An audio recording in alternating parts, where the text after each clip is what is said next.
This session is going to be recorded, and it's about evolving into a sustainable and equitable future. We have some really wonderful speakers today who are all about empowering youth to build new equitable systems of social change that will result in more sustainable futures. I want to make our speakers and audience as comfortable as possible to facilitate a healthy conversation. So feel free to write comments and questions in the chat or raise your hand if you have something to comment or a question to ask. And again, we'll be recording this session, so please keep that in mind. And our wonderful speakers today are Dennis, who is an environmental educator and consultant, Brittany from Zero Waste and who is a zero waste and textiles specialist, as well as Acta Non Verba, hosted by Simba Jackson and the No Limit Leadership Youth Development Program. So let's start with Dennis. And I will stop sharing so that Dennis can go ahead. All right, thank you so much, Sophia. Hi everyone, my name is Dennis. I'm gonna share my screen and I'm gonna see if this works. So hopefully we can make it work. Okay, so let's see if I can present this. Present. Okay, do you all see this screen? Yep. Okay, thank you. So yeah, I'm gonna be talking a little bit about the differences between what is environmental racism and environmental justice. My name is Dennis Uyat Franco, and I'm an independent environmental educator and consultant in the San Francisco Bay Area, but I hail from the greater LA area, Southeast LA in particular. I'll talk a little bit more about that. And I'm also an alum for Zero Waste Youth USA. I organized from like 2017 to 2020. So it's always good to be back. So I want to begin first with land acknowledgement with native-land.ca, just to acknowledge that because of colonial history, we are among independent, sovereign indigenous nations. And I have pictured here like the San Francisco and LA areas because these are the places that are really significant for me. And particularly like the Lijan, Confederated Villages of Lijan of the Ohlone people here in the Bay Area. So yeah. So first I want to start off with a quick video of environmental racism. So I actually might need to reshare my screen so that I can share the sound. All right, so let's do that. How do I get out of this? Sorry about this. Okay, here we go. So let me know if you all see and hear this.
Okay, did you all see that? Yeah. Okay, thank you. Great. go back to this. So yeah, so one thing that I want to like just bring to this is just an acknowledgement of how we live on one planet. And there's often discussion in environmental spaces about, oh, like it's because of poverty and class that there's like more environmental harms. But environmental racism means that through studies and research, the harms are actually more easy to predict based on race actually than social class. And for example, like we think we're doing a really good thing when we're like recycling in a blue recycling bin, and we are when it actually, when an old item gets turned into something new. However, in 2017, 2018, China passed the National Sword law, which basically they were no longer accepting waste exports from other countries because they had no systems to process it. So I feel like that is an example of like environmental racism. And as we can see with these photos, there's like a bunch of e-waste and they're just piling there's no infrastructure to really handle it. And so I want to also show another little video about what is racism. And it's, in summary, like, I don't want to live next to or work with people who don't look like white like me. I don't feel comfortable with like Black, Indigenous, Latinx, or Asian communities. So one thing that's really difficult that people find is like talking about race. And I think like, as Jane Elliott here will demonstrate, it's important to acknowledge. So let me get back to that. I want every white person in this room sorry. who would be happy. Oh gosh, sorry. Dismiss. Okay, I'm gonna share my screen again. Thanks for all your patience. Okay. All right. It's a short video. I want every white person in this room who would be happy to be treated as this society in general treats our citizens, our Black citizens. If you, as a white person, would be happy to receive the same treatment that our Black citizens do in this society, please stand. You didn't understand the directions. If you white folks want to be treated the way Blacks are in this society, stand. Nobody's standing here. That says very plainly that you know what's happening. You know you don't want it for you. I want to know why you're so willing to accept it or to allow it to happen for others. So yeah, so she's really great. She's a really famous, prolific racial justice presenter, and people often like kind of beat around the bush about like, oh, racism like isn't like an issue, but racism actually exists on multiple levels, including like systemic, institutional, interpersonal, as well as internalized. And so all these kind of like interlocking systems of oppression around race happen like at all these kinds of levels. It's not just like, I don't like this particular like person or group of people or whatever. It's also like hiring policies and things like that that are often unconscious because of this sort of refusal to like name racial differences, particularly among people in positions of power. And so this is a really good definition. Structural racism occurs when multiple institutions are engaged in practices that benefit white people over people of color, regardless of intent. And in the FHA manual, we see that local appraisers are instructed, this is in, I'll explain it in just a second, to consider whether affluent and predominantly white neighborhoods had ways to prevent encroachment of Black and other people of color, and environmental hazards over time.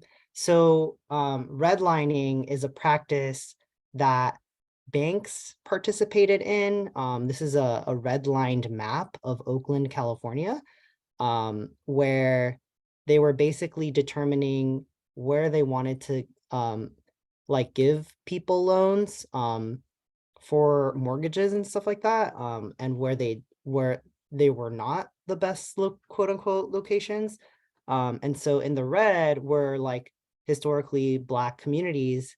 And even if they had the wealth or the money to pay the loans, because they lived in this red area, they were not allowed to like even get a loan just because of that. So that history of like redlining happened like all over the country, and Oakland is no exception. And so these kinds of like geographic separations of like racial groups is still largely following these sort of lines.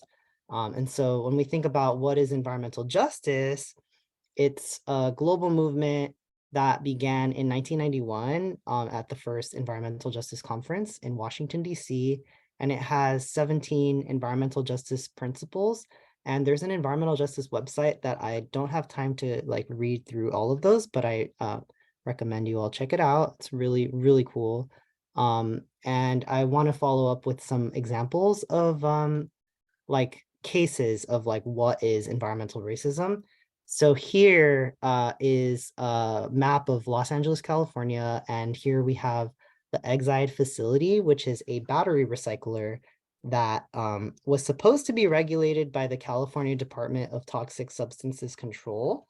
However, they basically like smelted or tried recycling the batteries that were going to the facility, and then all the lead that was like in the batteries just kind of like ended up in the surrounding communities in like East and Southeast Los Angeles. And so there was like a big campaign to try to like do a cleanup effort. And well, first of all, like the Exide facility ended up being like closed because of community efforts. And in the red is doesn't qualify for cleanup, but high lead levels present. And so like a lot of places like are not even qualified for like environmental like brownfields sort of decontamination. And this is like the most densely like Latinx population in LA County. And this is a really good chart that shows like pollution exposure by population, where Latinx Americans are exposed to 63% more pollution than they produce.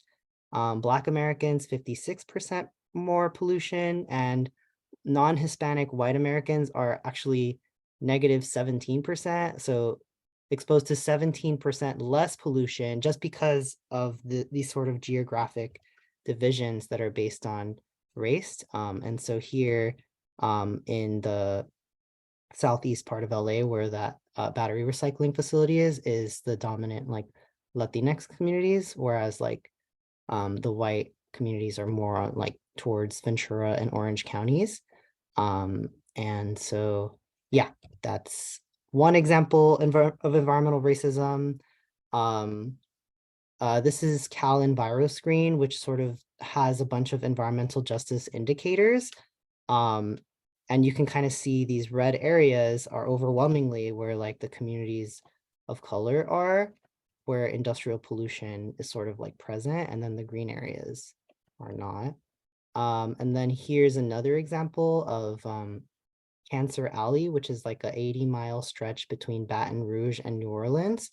And it's known as like it has like a bunch of oil refineries, plastic producing refineries that basically look like this, oil refineries like all throughout. And there are like much higher incidences of environmental health harms as a result of that. And this is an example of Navajo Nation, which has like a bunch of abandoned uranium mines that are still impacting the communities there. And it's like, where would you find like abandoned, where else might one find like abandoned uranium mines?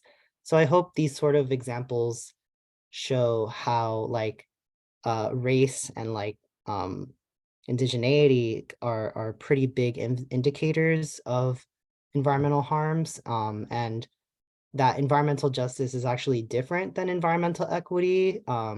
Like Robert Bullard, like a really great environmental justice scholar, like basically said it like this, that environmental equity is about damaging people equally, whereas environmental justice is about total abolition of environmental harms.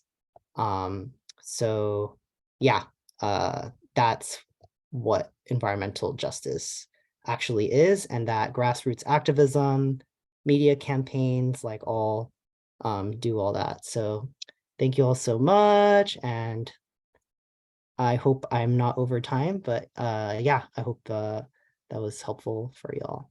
Thank you, Dennis. And I appreciate the focus on how California is still working on correcting past historical injustices, especially with our Latino and our Native American and our Black communities. So next we're going to go to Brittany, and I'm going to unpin Dennis. I'm going to pin Brittany, and I'm going to share slides for Brittany. Everyone see these slides? Okay, so we're going to go into Brittany's slides. Okay, great. Go ahead. Hi, can you hear me? Yep. Good. Okay. My name is Brittany Noelle. I'm going to talk a little bit about material and development innovation for textile companies. I've worked in the textile company for over 10 years, and I am seeing the world through the zero waste lens because I had a zero waste experience. In 2019, I did the jar challenge, and I collected all of my trash, put it in a single jar, and that really changed the way that I saw the world. It was a real big trigger for me, understanding the lifespan of objects and how it is affecting climate change and the whole 9 yards. I went deep dive into it. So now I see my world as I lived it before through the zero waste lens. And I'm interested in understanding how that trigger can be implemented for everyday people in every 9-to-5 jobs, hobbies, religions, special talents, motherhood, and how we can sort of help people in their world, their space, understand how they can make an impact on an incremental level, because together, if we make incremental change, we can make a larger impact. I feel very honored to be able to speak today with real environmental activists, real business leaders in the zero waste space today.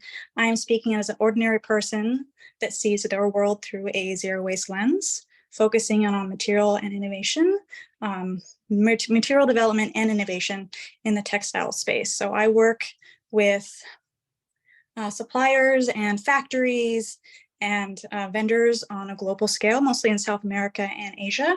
So I'm seeing sort of how they are seeing and how the consumer trends are impacting the textile and apparel industry. And I'm seeing how activism is influencing how we make our laws, how we implement change on a global scale. So I'm here just to talk about a little bit of what I'm seeing in my work in the textile industry. And you can see on the bottom right, here's a picture of my jar. That was a year's worth of trash. That was probably the hardest thing I've ever done. It sort of changed the way I see material in general. And going into textile industry, you'll see the top graph here is just a overall sort of structure of the hierarchy of how material development in the apparel industry sort of operates. So you have tier 0, which is what you can see as a consumer. So you see the hang tags and the eco labels, and you're really just the certifications, and this is what you're seeing. So tier 1, assembly, so maybe it's manufactured in the US. Tier 2, material production, so that's the factory scale. That's where they're knitting the fabric. Thank you.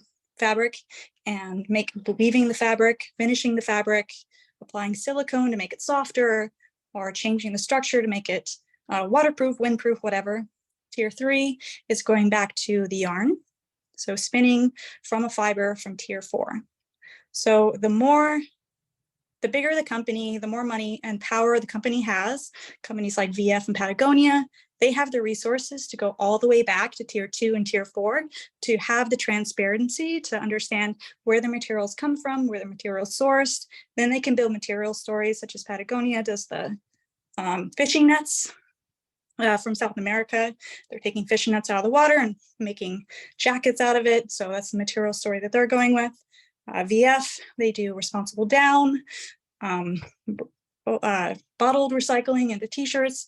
They have the power to really change the industry so that the little guys have access to these materials that they would otherwise not be available because they're only have the power and resources to access at Tier 2, which is material production. I'm hoping this all makes sense. I try to make this as simple as possible.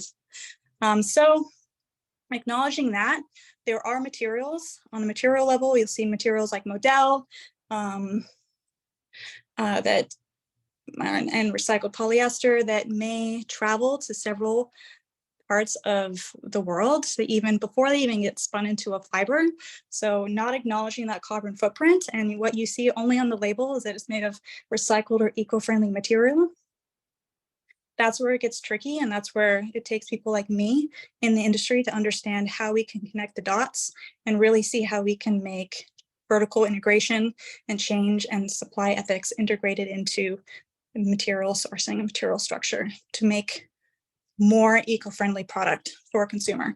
That being said, I will say that it's always the best option to shop local and used.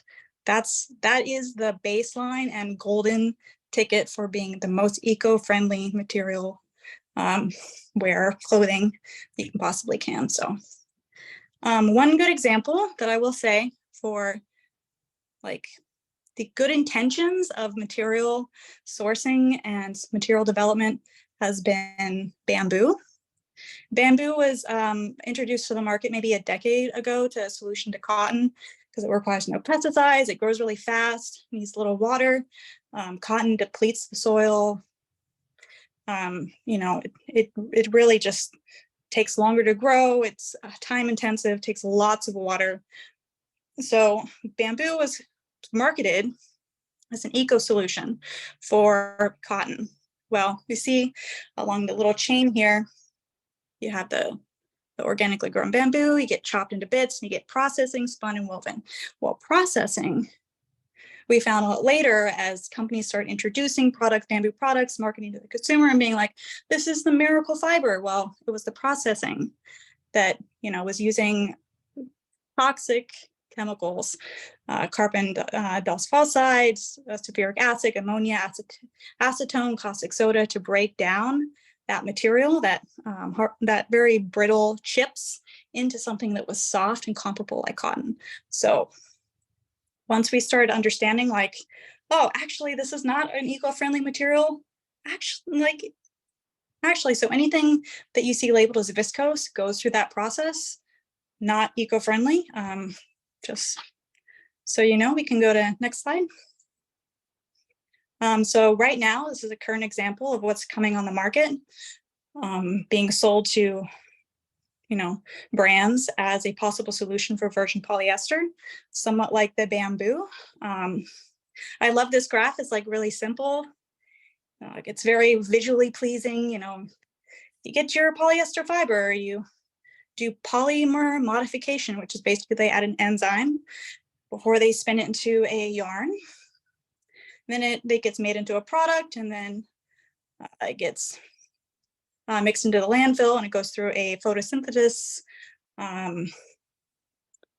process, and then it somehow returns to the earth. Like, I've done numerous studies on this material. I've asked tons of questions. I've looked at competitor analysis, and basically there's just a lack of data.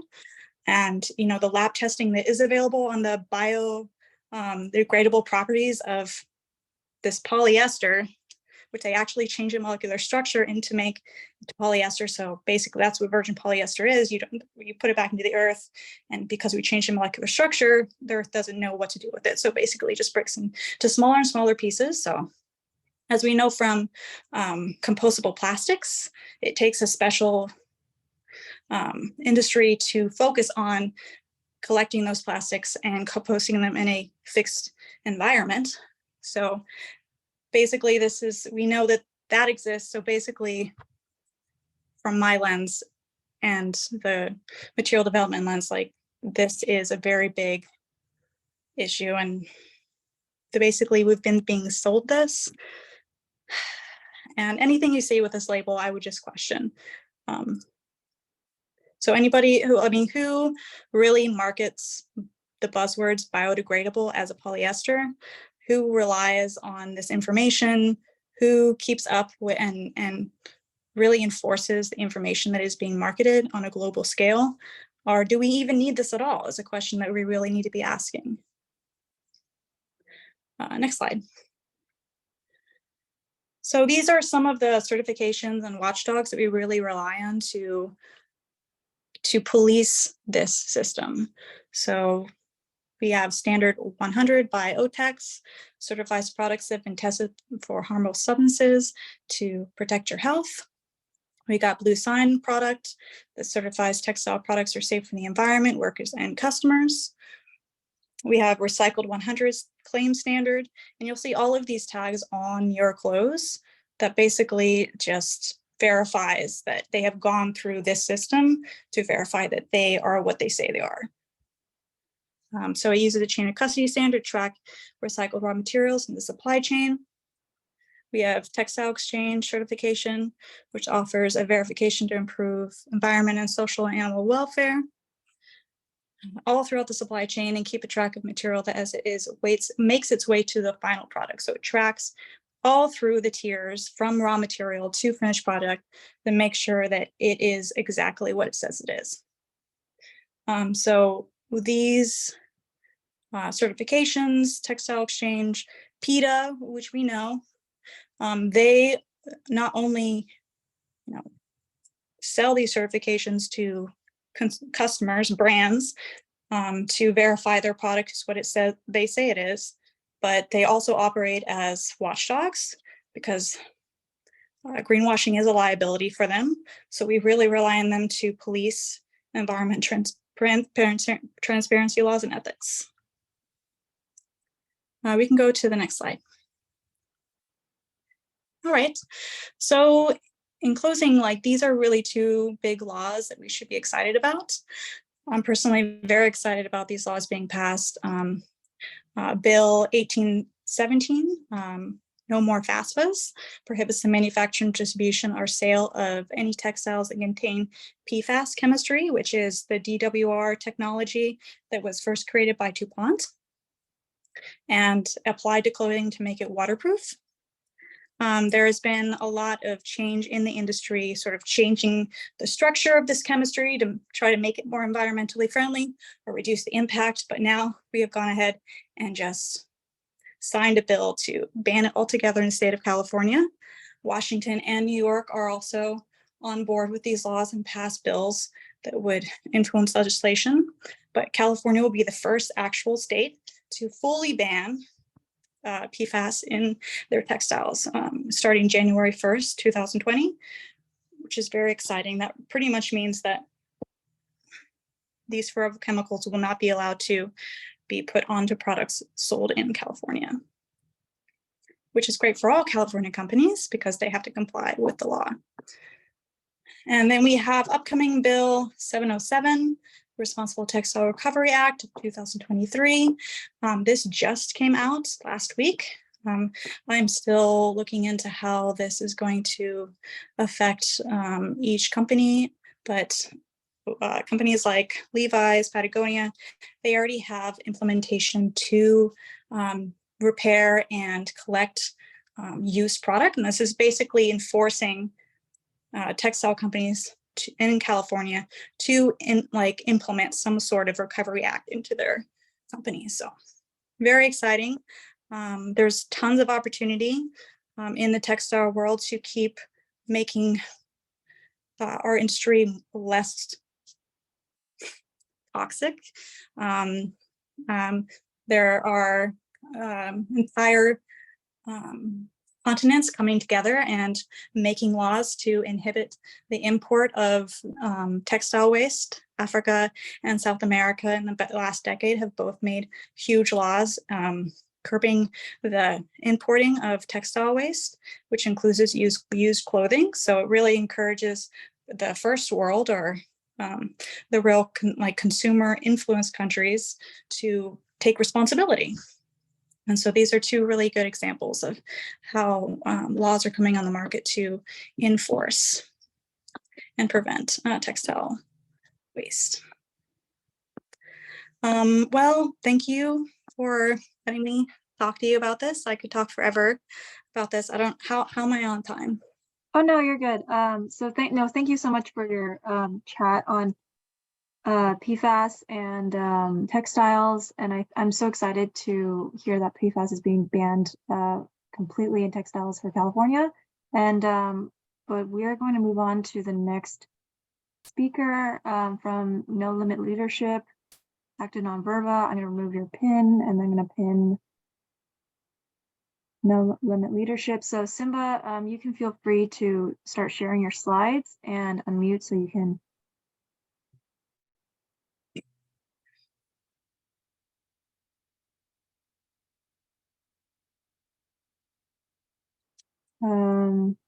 Simba, are you there?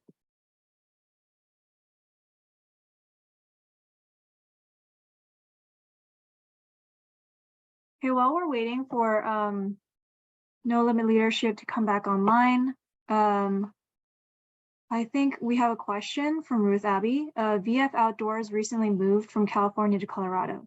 Does that mean that they don't have to comply with California laws?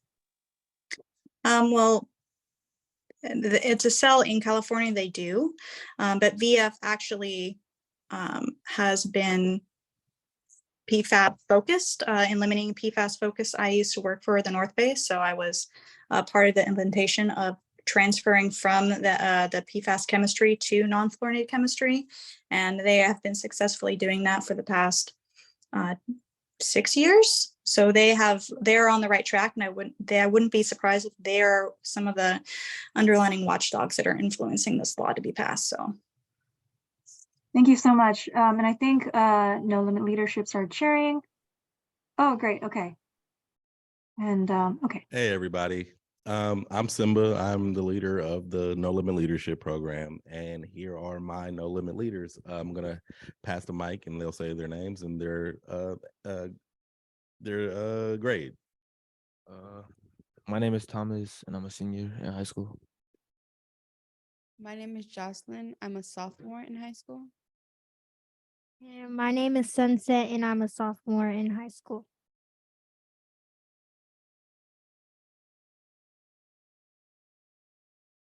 And we're gonna talk about the students created a zero waste policy for Acta Non-Verba.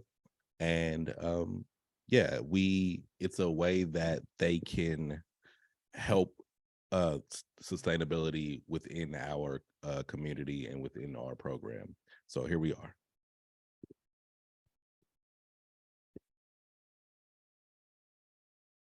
This policy aims to establish a waste reduction and resource recovery policy to reduce Acta Non-Verba's landfill footprint. The purpose of this policy is to provide a guidance to preserve resources and comply with state and local laws related to waste management and resource recovery.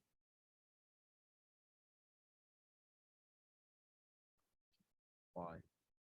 The No Limit leaders want to change bad habits. The No Limit leaders believe that sustainability will help lead to a clean environment within our community and help create a better reputation for Oakland and the places we live. No Limit leaders believe that this zero waste policy will allow us to show our leadership and how young people can inspire other communities. Zero waste is a cost-effective and buying bulk and reusing category will save Acta Non-Verba money in the long term. By adopting the zero waste policy, Acta Non-Verba will support No Limit leaders' leadership within our community.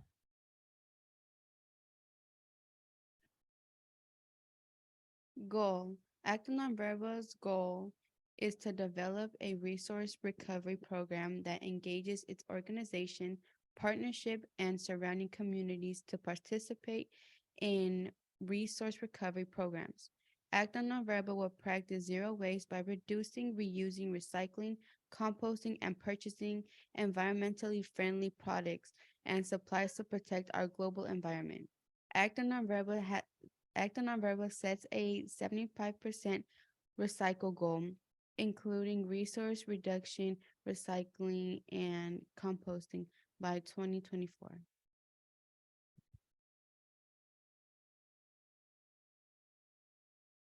Acting on verba will ensure readily recyclables and compostable materials are appropriately separated from landfill trash.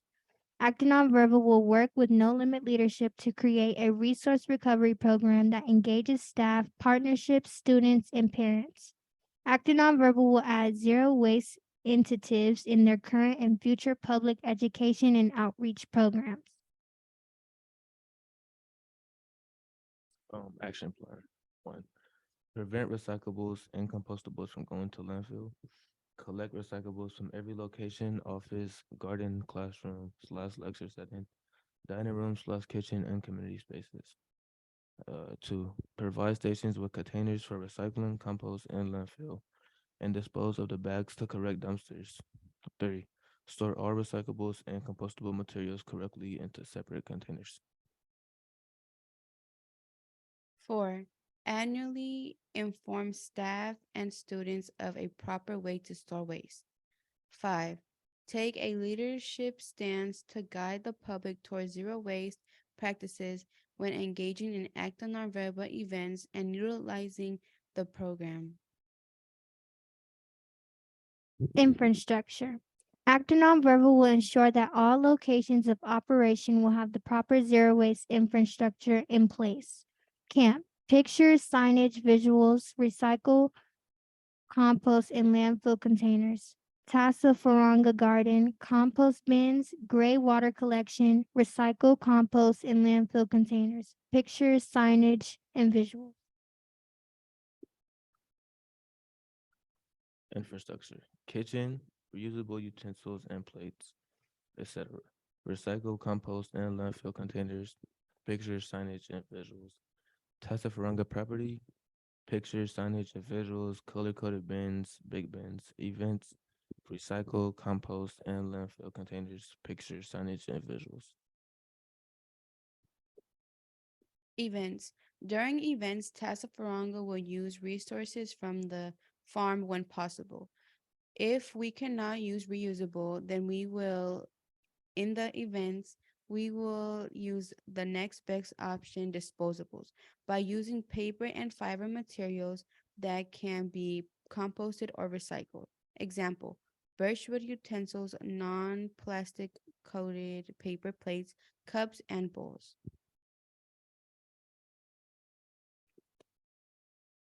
Purchasing. When purchasing, Acting on verba will buy in bulk, invest in reusables, renting items that can be sent back, of using disposables, purchasing things that we can reuse to save money. Zero waste culture. Acting on verba will maintain and expand when possible the zero waste culture for the No Limit Leadership by providing the following. Zero waste orientation, make a rap or a song, bullet point list, picture examples, guilt video, film an educational video / make them feel comfortable, zero waste training class, conduct waste audits yearly to assess Acting on verba's diversion rate and goals, social media posts and flyers.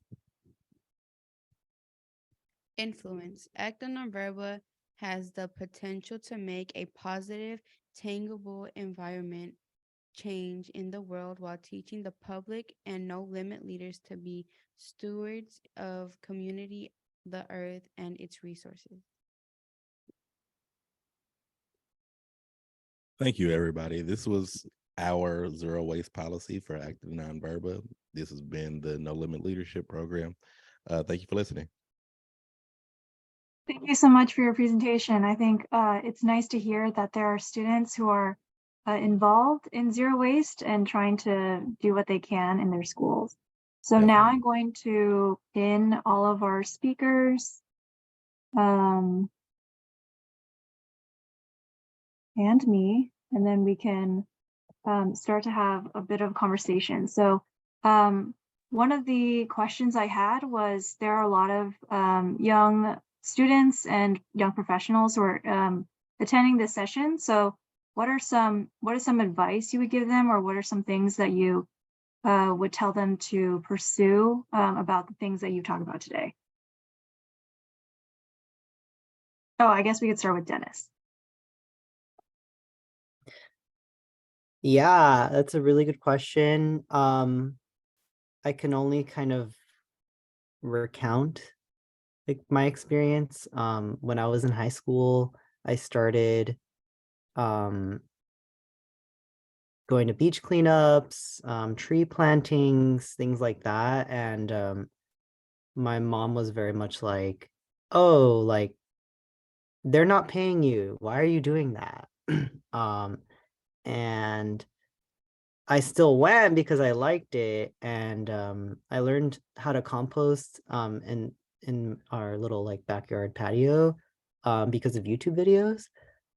So I guess my message is sort of like, stick to like your values and like what makes you happy, and everything you do sort of counts towards whatever you end up doing.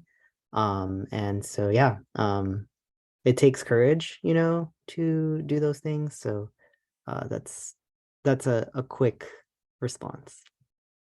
Thank you. And then Brittany. Yeah, so for the textile industry, it's a very big priority for the textile industry to become more eco-friendly. Of course, the option to go out and buy used and local is always the best option. But if you are looking to, this translates into any industry that you want to go into. If you really want to make positive environmental impact, some industries are better than others in terms of, perspective, but being curious and understanding that there's innovations to be made in every level in every industry, and understanding where the opportunities are to connect and make, policies, environmental change in your organization, in your community, and whatever you're interested in. Doesn't even have to be business. It can be hobbies, it can be religion, it can be, motherhood, like anything you do, like there are resources available and people out there experiencing the same things that you are experiencing in terms of, frustration, confusion, like just going out and finding your community, engaging in your community and communicating with them and finding innovative solutions to each individual problem. I think all across the board is what helped me find my people and get excited, because basically sometimes I feel like I'm a violinist going down with the ship, and finding your band can, help morale at least. So. Thank you so much. I don't know if No Limit Leadership has any thoughts on what they want to say to their fellow high schoolers or young professionals.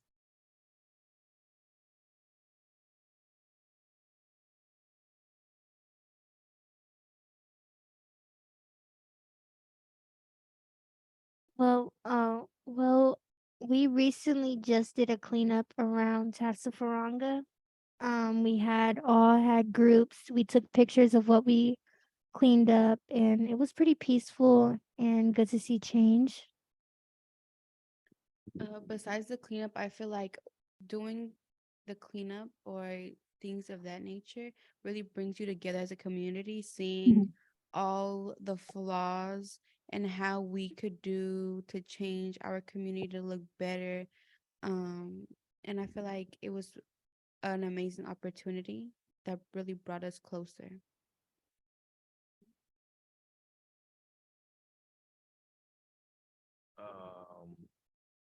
Another thing we did, like a month ago, we went on a cultural exchange to Hawaii, and like we learned about like Hawaiian culture and like stuff that they do, and like how their farm is different from our farm and stuff like that.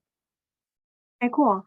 I noticed that there's a question for Brittany. I understand from Gen C James. I understand clothing made from recycled plastic shed microplastics when washed. How can we get microplastics from clothing as well as other items out of our waterways? That is a really good issue that a lot of companies are trying to solve right now. I think Gore just implemented a washing machine implementation that you can put in your washing machine to collect those fibers.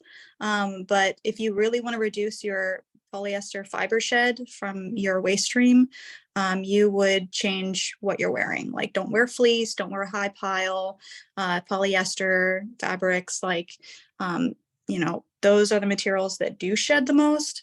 So changing that into something that is cotton-based, wool-based, more natural fiber-based would be probably the best solution. But there are companies that are trying to solve this issue. But it's, how do you stop something? It's making your fleece out of recycled polyester is not going to solve the problem. In fact, polyester can only be recycled so many times. It breaks down the fiber, the molecular structure, the chain, so it breaks off easier over time. So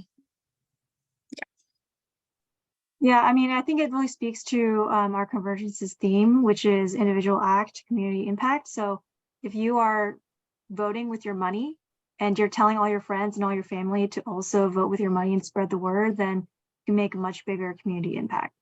And then I always like to, I always like to talk about failures and challenges that you face, because all three of you are on this panel because you want to talk about the successes that you've had, but I want to normalize failure and talk about the challenges that you faced or the failures that you faced, to show the audience that it's not immediately going to hit a success. You're going to face a lot of failure and before you get to be on a panel like this.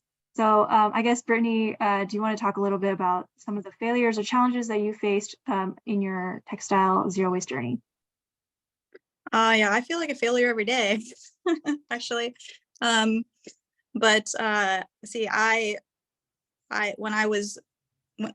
every few years, I go through a cycle of job hunting, and when I job hunt, I make very clear that one of my top priorities is sustainability. I'm very sustainability focused.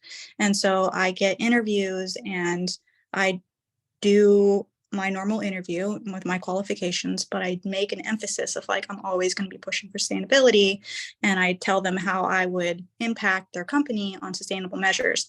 And they weed me out pretty quick. So, rejection is always terrible. You experience it at every level, but getting through those rejections get you to the companies that are hearing you and hearing your voice and understanding if they don't, I interview for companies that aren't Patagonia. I have worked for Patagonia, I've worked for VF, I've worked for a lot of sustainably driven companies, but I also apply to companies that aren't sustainably driven, because I feel like if you are able to be that seed to plant a bigger tree in that company, then you can make an incremental change and you can change more people's perspectives on that level. So I feel like the people that do respond to that will hire you, and then you can implement that change. So thank rejection. you. I do want to be respectful of people's time. I'm not sure if Dennis or the No Limit leaders wanted to add something really quick to this question. Sure, I can add real quick. Yeah, there's nothing like being isolated for talking about race. I feel like in white environmentalism in particular, there's a lot of discomfort for a lot of people, and everybody's on their own journey and everything and all that. However, being from a frontline community and having strong principles, I think is what grounds me in particular. And yeah, so sometimes certain spaces are not ready for things that you have to say, and that's not on you. Like, I was like, fired from like a trash company actually.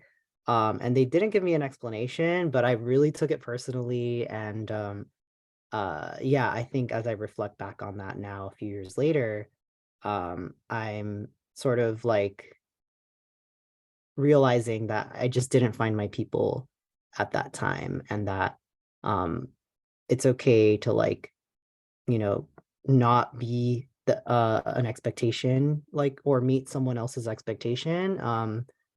And it's okay to have your own expectations of yourself, and like as long as you're trying to make that happen, like, and be true to yourself, that's what's important.